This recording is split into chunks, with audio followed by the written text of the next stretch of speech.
আমার নবীর হাদিসে আছে, তিনটা জিনিস দেরি করিও না। ওনার লাশ যখন জানাজার সামনে আসবে তাড়াতাড়ি জানাজা পরে কবর দিয়ে দাও, সামনে নিয়ে বক্তব্য দিও না। কথা কয় না, আছে না নাই? আমরা লাশ সামনে নিয়ে মোটামুটি 10-12 জন বক্তব্য রাখি, হুরুস্তু লাশের শান বলি।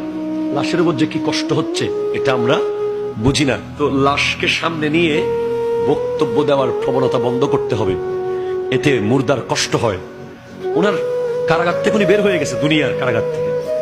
এখন উনি নেককার, ওনার জান্নাত অপেক্ষা করতেছে। আপনি 1 মিনিট এখানে কারাগারে রাখতেছেন জোর করে ওনাকে, ঠিক কিনা? কথা জোরে বলেন। এরপর অনেক সময় আমরা দেখি বিদেশ থেকে কে আসবে 8-10 ঘন্টা ফ্রিজে, কেন না? বাস ওনার জন্য এসে দোয়া করবে। বিদেশ থেকে একজন লোক, ভাই, ছেলে, ভাই, বোন কে আসবে, তার জন্য একটা মানুষকে বরফের ভিতরে আপনি ঢুকিয়ে রেখেছেন, না, তার উপর জুলুম করেছেন। এটা করা যাবে না।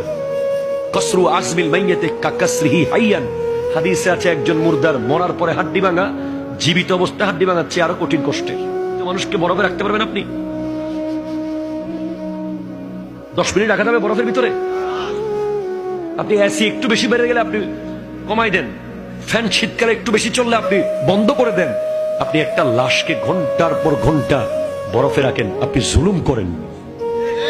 কথা জোরে বলেন না, এগুলো করবেন না।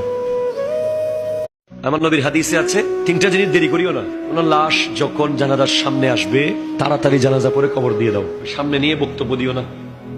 কথা কয় না, আছে না নাই? আমরা লাশ সামনে নিয়ে মোটামুটি 10-12 জন বক্তব্য রাখি, হুরুস্তু লাশের শান বলি। লাশের উপর যে কি কষ্ট হচ্ছে এটা আমরা বুঝি না। তো লাশকে সামনে নিয়ে বক্তব্য দেওয়ার প্রবণতা বন্ধ করতে হবে, এতে মুর্দার কষ্ট হয়। ওনার কারাগার থেকে উনি বের হয়ে গেছে, দুনিয়ার কারাগার থেকে। এখন উনি নেককার, ওনার জান্নাত অপেক্ষা করতেছে। আপনি 1 মিনিট এখানে কারাগারে রাখতেছেন জোর করে ওনাকে, ঠিক কিনা? কথা জোরে বলেন। এরপর অনেক সময় আমরা দেখি বিদেশ থেকে কে আসবে 8-10 ঘন্টা ফ্রিজে, কেন না? বাস ওনার জন্য এসে দোয়া করবে। বিদেশ থেকে একজন লোক, ভাই, ছেলে, ভাই, বোন কে আসবে, তার জন্য একটা মানুষকে বরফের ভিতরে আপনি ঢুকিয়ে রেখেছেন, না, তার উপর জুলুম করেছেন। এটা করা যাবে না। কসরু আজমিল মাইয়াতে কাকাসরিহি হাইয়ান, হাদিসে আছে একজন মুর্দার মরার পরে হাড্ডি ভাঙা জীবিত অবস্থায় হাড্ডি ভাঙার চেয়ে আরো কঠিন কষ্টের। মানুষকে বরফে রাখতে পারবেন আপনি? 10 মিনিট রাখা যাবে বরফের ভিতরে?